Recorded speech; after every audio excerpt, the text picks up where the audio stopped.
I bet you didn't expect another EU5 video so soon. This one's gonna be a little shorter though because my sponsored one took a really long time to do, and I actually finished editing it the same day I'm recording this. Speaking of which, someone brought up a really good point, and that is that none of these sponsored videos, at least the ones in English, cover any part of Asia. Not terribly surprising, a lot of videos on EU4 also did better if they were covering Europe. But today I want to go ahead and take a look at some part of Asia. Now, there are far richer regions in Asia to play in, probably both in terms of content and, like, literally. But today I want to play somewhere in the Philippines because I can use it to highlight a couple of the game mechanics. So we're going to play Madias. They have a nice central position here in the Philippines, and we should be able to do something with their decently sized population. So when we're looking at technologies, obviously we just have the one that we can start with, but after that... Oh, what do you know? We actually get a little thing for being in Indonesia. That's nice. Well, we want institution growth because meritocracy should spread over here at some point. We also want more burgers. Diplomatic capacity is probably going to be an issue, so we should pick that up. We do want this over here though, and maybe not that, we'll see. Rivals, we have Cebu, just the one rival for now. I think we're going to want martial society. The first reform will pick up autocracy, that's probably fine.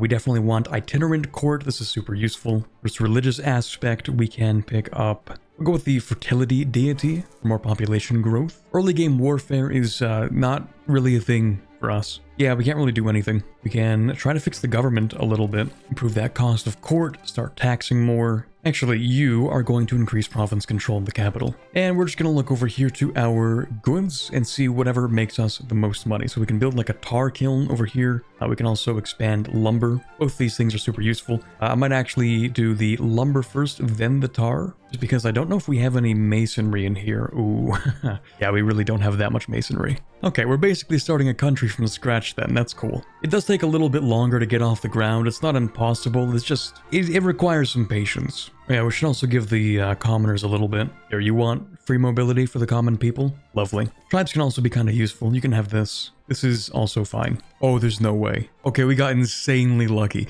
If we can pick up promote urbanization, and we can get a town, literally any town anywhere, doesn't matter, I'll move my capital there. Are we able to do it? Maybe? If we enact central council, which is actually something that I want anyway, I love you guys. We have to cross our fingers for some kind of good event. Okay, it's looking kind of cooked. Can I take that? Yes. Tax exemption, I don't even know. How did we get 20% after that? Okay. Anyway, beautiful. No notes. Absolute cinema. This is one of the rarest things you can get at the start of the game. One free town is insanely lucky. We now have a burgers estate, but man, you've just been given everything, eh? Granted, there are like no burgers, so it's actually really easy to take stuff and sort of rearrange this. So, for example, you can have treasury rights, but we're gonna revoke this. I'll give you road building rights. Ooh, free money, we'll take that. Now, having burgers is super important because if we want to raise naval levies, which we kind of have to, we can't really build any ships. We simply have no sailors and nowhere to actually build ships either. So if we want them, they have to be gotten through levies. And levies you're only going to get from burgers. Heading into the Age of Renaissance, we're going to want the administrative focus. That'll give us some useful things like the max literacy down there. Also the proximity cost, super important. Now I did mess up by making the nobility upset. I actually had to bribe them so that they wouldn't revolt. Not exactly a huge deal. Now early game we're going to use some support from the parliament to just ask for some law changes. For the distribution of power, we're going to change from favoring the elites to favoring the ruler. We do like our crown power around here. Now, we want to start working on values as well. I would like to go more towards communalism. Just not possible for us, though. Centralization, also not possible. And that's because the maximum you can push towards is a function of your taking. So, for example, we can have at most 5 towards naval because we have 0.05 going towards naval. We only have so much money, so naturally, we're going to gamble it. We're going to build one marketplace. That should give us one trade advantage and capacity. We're kind of banking on this marketplace giving us a lot of money. Okay, 0.48 is pretty reasonable for trade income. We have no good cabinet guys, so I'm going to promote a member of the clergy. We don't even have the tools needed to expand things that aren't even regular market buildings. That might just be a lumber thing though, you do need tools to expand it. But I'm realizing we're going to need to make our own market pretty soon, because we do want to build buildings in this town. The problem is that whenever we build them, they're actually only going to make half as much money as it says here. That's because the market access is 50%. We're just a little too far away from the capital of this market in Manila. We also never got the Black Death, it just kind of passed us by. We'll take this parliament issue for the temporary crown power. I'm going to use that to remove one of the nobility privileges. Never mind, that's 132 stability to remove that. Okay, we're not going to do that. It has been 20 years and we still only make about as much money as a small Japanese clan. But now that we can afford a market, we should be able to fix that a little bit. The only problem with building a market is that we're going to have to construct a lot more ourselves. Namely, our own masonry and our own tools. Of course, we'll build the first mason in the capital. So now that we have the market center in here, we're just going to keep on stacking this. Like every single building, if we have the workers for it, we're just going to build in the capital. And if we don't, right next to the capital. Now that we have our own masonry, we shouldn't have to import as much at least. And we can instead focus on making more money. Before we do that though, it has been 20 years. We haven't expanded even a little bit. If we build a wharf, that's going to give us a few sailors and we can use those sailors to build one transport. That is the bare minimum we need to do anything in here. I guess I could have gone after Cebu a long time ago, but ultimately, like this is not going to give us very much. Also realized stability is at a decent point. I don't want to keep on investing because that's going to be very expensive. Probably could have built this economy faster actually if I had spent less on stability. Let's look at that. Now we're actually making almost respectable income. Oh, hold on. This is not a drill. We can raise one transport levy. This is huge. Literally game changing. So we're going to pick up... it doesn't really matter too much. We'll take this. We're going to fabricate our claim on Cebu, and we will begin the very first war of this entire game. 23 years in the making. And it's not even enough to actually move the entire army over. Well, it's a start. It's fine. It's only because these units actually take up like a full amount no matter how many troops they actually have. So if we remove 35 troops here, now they can move on the ships. First battle of the game, successful. Finally, our first expansion. Integrating does take a while. I'm still going to keep this stuff, of course, but still want this guy to actually improve control because that's where we get our money from. Oh, hold on. We actually don't have any levies anymore. Never mind. No expanding. I'm just going to build like one of everything in this capital city. Definitely need tools, probably naval supplies as well, paper for sure. I keep calling it the capital. It's not actually the capital until our guy dies. Ideally that lets us move it, but we'll see. We'll pick admin education for the time being because admin is what gives us cheaper buildings and more crown power. Oh, my son is also gifted. We're so back. Oh yeah, I actually completely forgot to do this. Not that it really mattered too much until now, but we should actually swap our employment system to infrastructure, then most profitable. Oh, here we go, actually. Okay, so we have a consort regency.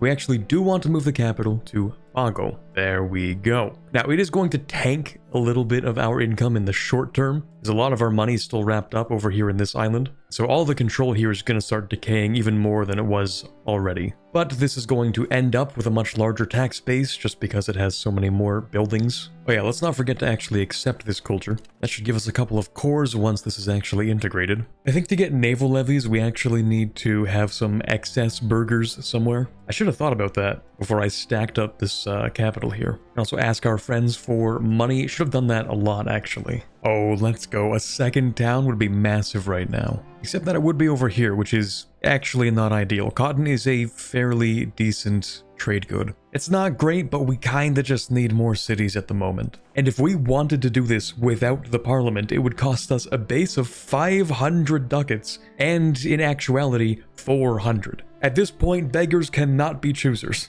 Okay, we can actually raise 3 naval levies now. Literally the last month, we had 0, which is why we haven't declared war in a while. So now we can actually declare war. Still, we don't really have a CB, so we're going to use the best CB. There we go. Now, just like this other place that we eventually integrated, it's going to take a while and it's going to pay us absolutely nothing in the meantime. This is itself also another culture, so we're going to go ahead and accept it. Seems every time I raise naval levies, for some reason, they just kind of stop existing for a while after. I have no idea why. Looks like we're not going to war for a while, though. Ooh, we can invite settlers from our ally. Well, no, that's okay. I'll just ask for more money. Actually, we can go to war. Just ignore this little defensive thing we have going on here. But we can go to war because we can actually build one ship, a singular professional cog. Now, we can host the parliament. We're going to fund farming estates. But really, we're just going to use that for a CB. Oh, actually, I can't. Ooh. Now, why is that?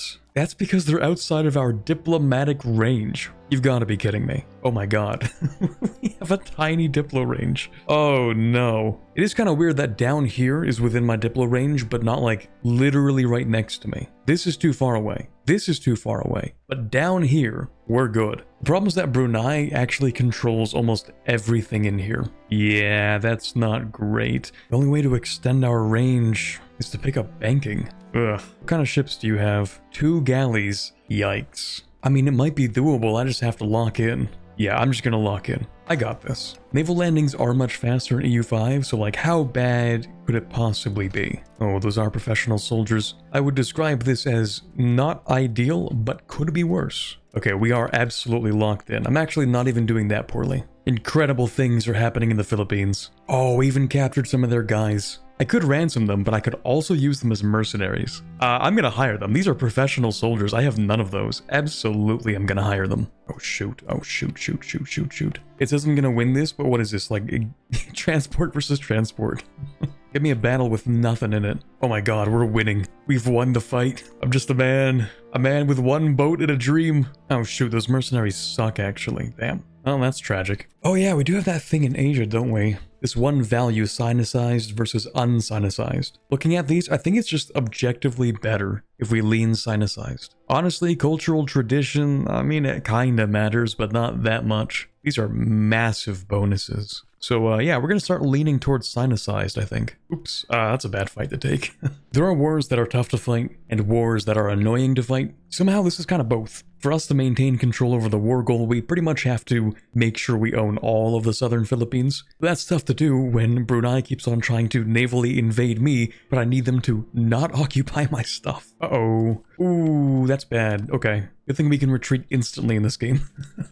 Okay, we are at 95% war score. I don't really think we're taking more than this. We're gonna take this island and this subject. I'm just shocked we even made it this far to begin with. I don't really want to wrap up my cabinet members in integrating provinces, so I'm gonna make a couple of subjects. Especially up here because these guys are Buddhist. I might keep this though. That war felt like it took a lifetime, but I think in reality it was maybe 2.5 or 3 years. Took me an hour to fight that, by the way. Finally, we do have the diplomatic range to reach the rest of the Philippines. We're gonna fabricate our claim up over here. They hired 6 transport mercenaries. I didn't even know you could do that, actually. Well, those mercenaries didn't do much in the end. They were pretty much done integrating this one spot right here. We do have to integrate this as well. That's gonna take 20 years, actually. I feel like I could release a subject and then integrate it within 20 years. You know, on second thought, that's okay. We're just gonna make a vassal. I'm gonna see if I can make us more communal. Alright, so what do we actually need here? Institution growth, that's super important. More max literacy, diplo annex cost, proximity, yeah, sure. There's really barely a penalty for doing a no CB, so we're gonna do another one. Well, that was easy. Split them up into a couple of subjects as well. You know, winning that first war against Brunei has given me just enough hubris. I think I'm gonna fight them again. So we're gonna take this, we're going to give you 1 token concession, and we're gonna fabricate a CB for this guy. This war is actually surprisingly a lot easier than the last one. Maybe not that surprisingly, we do have a bunch of subjects, we no longer have to worry about all of the Bruneian subjects. I can actually speed 5 this, no problem. We might as well hire a little bit of footmen. Don't worry, this run isn't going to be that easy though, because guess who we have up here? Yeah, that's Majapahit. They kind of make like the 3rd most money per month we can see. Surely we'll survive the next 40 years living next to Majapahit. We have actually managed to defeat the entire Bruneian army. Now, tragically, we can't actually take, like, everything in the Philippines. I would love to, but we can't. So we'll take all this stuff, leave 1 little bit, and we'll take a little bit of money. I'm going to use Manila's legalism to just embrace that institution. As for subjects, we're going to make another one down here. Actually, historical is fine. Yeah, I'll give you this 1 location. I'm actually going to keep the city though. The city is really useful. I did make it cheaper to accept Tagalog culture, since there is quite a bit of it up in the north. Well, it's not really worth too much for us to colonize, not really. I mean, I guess we could pick up a few locations. This does have gold, it's just kind of expensive. And we have like no maritime presence, and it's very difficult for us to send people over. Also, we're gonna click this button, and we're gonna hope that we get lucky, because I'm not gonna change this policy. And we did. Okay, perfect. Let's go ahead and click that. Get enough support to fabricate a CB on Killaman. That'll be a quick war. And then of course we'll just release them as a subject. This is as far as we can expand for now though. We have reached our diplomatic capacity. Even at full diplomatic spending, there's nothing else for us to do. Oh, actually, now that I think of it, any place that has an accepted culture is colonizable rather quickly. We grabbed this instantly when we started colonizing because this is Tagalog. So if we try colonizing over here, we should get these two pretty early. These guys are technically the closest country to us, so we'll start by annexing them. Although, to be honest, they don't really have that much. Alright, we're gonna urbanize. I don't like that it's in this one alum province when there are so few. Like, genuinely, there are very few of these. But I do need to urbanize. Okay, whatever. Oh, wait a second, the target changed in the middle of the debate. I actually prefer that a lot. Things have actually started picking up quite a bit. Our tax base has been improving pretty rapidly. I think one of the big mistakes I made actually is I gave the burghers way too many privileges. I feel kind of dumb now. Every now and then they do build buildings, so it's not the end of the world, it's not great. Ooh, we're gonna balance the budget, of course. Love grabbing that. Oh, okay. So, I'm going to... I actually want the money from this event, so we're going to click the autonomy support, that's fine. But I do want a law change. I want religious teachings for the masses so we can improve our max literacy, and then we'll take that. I'm actually going to swap out this autocracy government reform. I think I prefer royal decree. For some reason, I forgot that bailiffs exist. Go ahead and set up a couple of them. I really don't like that Majapahit is actually the #2 great power in the world. This is not a good position to be in, not even a little bit. They're at war with Brunei? Oh, this run might actually end in failure, I'm not gonna lie. We had a really good run though so far. Oh, you know what I actually need to get rid of? The peasants should not have communal lands. Yeah, they're not a big fan of that. But anyway, I actually should change my societal value towards centralization. Oh yes, Majapahit is split. Very nice. I wish them a very long and painful recovery. Alright, we do automatically core this stuff. It's just... yeah, no proximity. Okay, we're going to develop the interior. I want the urban building cost reduction, but also I kind of want to fail this debate because it pushes us closer towards naval, which is actually what I want. But in the meantime, we're going to... actually, maybe not that. I want to reduce our research. We'll do this because we don't plan to go to war. We'll ask for a law change. I actually want to swap out of our itinerant court. Court of Culture won't be too relevant right now, but I do like that monthly progress towards innovative. The main thing is that I don't want us to keep on pushing towards decentralized. Like, I'm really pushing us towards centralized right now. I do feel a little bit stupid for taking this long to start centralizing. At this rate, I think it actually is going to take us over a decade to get actually decent centralization. But when it's done, it's going to be kind of nice. We're going to have more crown power, we're going to have reduced proximity costs, so greater control. It'll give a little boost to the economy. Oh man, Brunei is now a tributary. Yeah, our expansion is kind of getting trapped in here because Majapahit is just so domineering in this area. More urbanization, I just hope that it's gonna swap out of Singhapala. Even if it doesn't, I guess it's not the end of the world. Well, rest in peace alum production, you will be missed. I can't even be that mad, I actually do just need more towns. Ooh, hey, what's this? What do we have here? We immediately declare a cut down in size war. I don't even know if I want that, to be honest. Well, depends. Is everybody else at war with them? Nope. Just me? Okay. I don't know about all that. Ooh, that's a tough one. Loyal subjects. That is good, but actually, I need prestige. I just need one more event with decent prestige. Oh yay, Majapahit has a make tributary CB against me. That's cool, thank you. And oh look, our diplomatic range literally isn't far enough to ally like anybody. Yeah. Okay, hold on. Listen, isn't this what you want? We don't have to fight, because I can't fight you.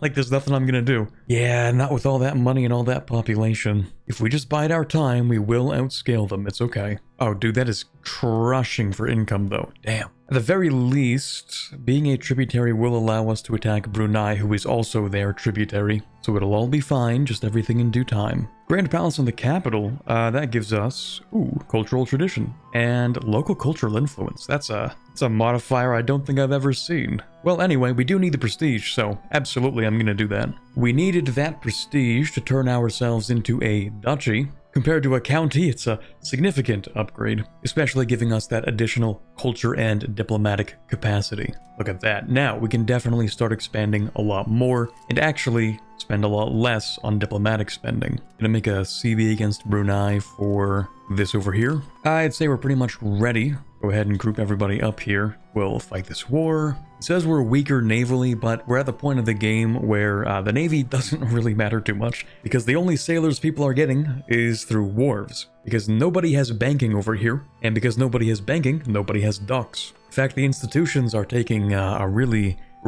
long time to move. I might actually fabricate another CB on this guy. We'll get some parliament claims for that. You know, what's really fun about moving through the jungles of Borneo is that you can't see the tiles next to you. Everything has blocked vision. So, who knows if there's anybody here? I guess we'll find out. Exactly. I'm gonna annex Brunei proper. They're gonna have a couple of holdings here and there that I don't really care if they keep. And I would annex these subjects, but they are an incredibly high war score cost. Like 28% just for 3 islands? No, thank you. We'll get around to it. Having made these subjects, I'm also going to force their religion. Probably won't be an issue. Probably. Let's not forget we do have this CB over here. Should be a very easy war. And there you have it. I think it's always better to spit out a historical subject, so we will do that, just because they actually start with things integrated. Whereas when you make a custom subject, they don't actually have anything integrated, which kind of sucks. We're going to use support the state, actually. We'll use that extra crown power to revoke something from the burghers, like this.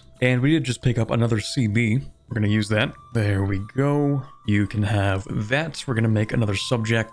Just release them, of course. We're going to do one more war in here. Also, we need to stack a lot more lumber. Like a lot of lumber. Alright, one last war, and I think at that point we're going to be at our diplomatic capacity again. We might even be over it, who knows. For the first time, I might also conduct a census. See if we can get a little bit of population growth. Absolutely beautiful. These wars are really easy when they don't actually have any forts. Just siege like 3 provinces and we're done. Anyway, you can be a subject. That's cool. I'll give you that. And then we'll re-release that guy we just annexed. You should only get this stuff up here. Yeah, there we go. I should have turned this location into a town a long time ago because it actually has, I think, the highest proximity outside of the capital. I could have been making a lot of money. Of course, we are going to build a road there as well for even higher proximity. I think I actually am going to end off today's video there for a couple of reasons. One, we're going to run out of things to research pretty soon. We don't have meritocracy yet. It is growing in the capital pretty slowly, but it is getting there. So we will be able to finish those advances at some point. However, Renaissance, banking, and professional armies are going to take a very long time to reach all the way over here. They haven't even hit India yet. So we're going to run out of things to research. On top of that, it's almost been 100 years in the game, so I feel like this is sort of a natural stopping point. And also, I feel like we've kind of achieved our goal. Well, my goal actually was to make you watch a guide to the economy of this game without realizing it was actually a guide. But in case you weren't watching it like it was a guide, we can boil it down to a couple of simple steps. 1. Make your market capital and your country's capital the same. Turn it into a town and start building things. Outside of that, if you don't have a lot of control somewhere, it's okay. If it's a city or a town, you can build a bunch of marketplaces, and that'll still give you trade capacity, which you can use to make a lot of money. 2. If you do want to collect taxes from those areas that you don't have a lot of proximity, then you can have a cabinet member bounce around your country, increasing control in different places. But for the long term, you're going to want to divvy your country up into subjects, because if you can't collect the taxes there, you might as well have someone do it for you. Sometimes they won't pay you very much, sometimes they will pay you a lot, but most importantly, they're going to build themselves up with the excess money that you don't take from them, which means when you eventually annex them, which you should, you're going to have a healthy economy to inherit. We didn't quite get to the extra steps for things like how to expand your proximity. Of course, for us to do that, we would need to get banking, so that we can actually get docks. With these, we can make a bunch of sailors, we can improve the harbor capacity, and that's going to make it easier for us to build ships, which we can use to do what we're doing here, increasing the maritime presence. Maritime presence reduces the proximity lost between sea zones, so we can much easier connect up our country. On land, of course, we're going to use roads for that effect, and I may have mentioned collapsing the price of construction goods, but the cheaper it is to build something, then the more things you can build, the faster you can urbanize your population. Don't forget, of course, you are going to need to promote pops for that.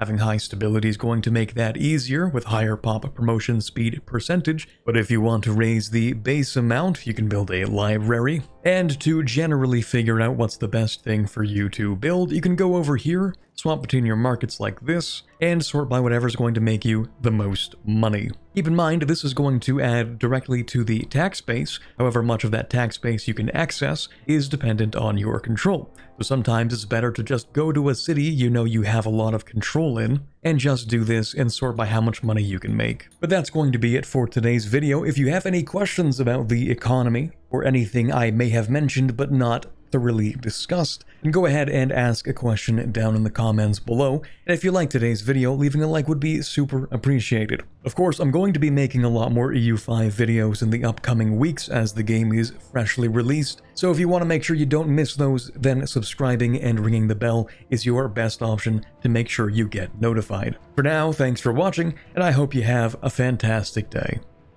Big thank you to the patrons for this month. Everybody here does get early access to videos for as low as $1, but I'd like to give a special thank you to those who decide to donate more. So thank you Erica, Born to Dunk, Gallo4, Gorka Maistegi, Lick Becker, Mikhail Sample, Nick Steffel, Princess Rhea, Q-Brute, Spyro, Tillman Augustin, A.G. Ferrero, Ben Mottram, Quiet Guy, Rosset, Ambient Cyan, Elysia Tuts, James Levy, Luke78776, Stalin DLRP, and Robert.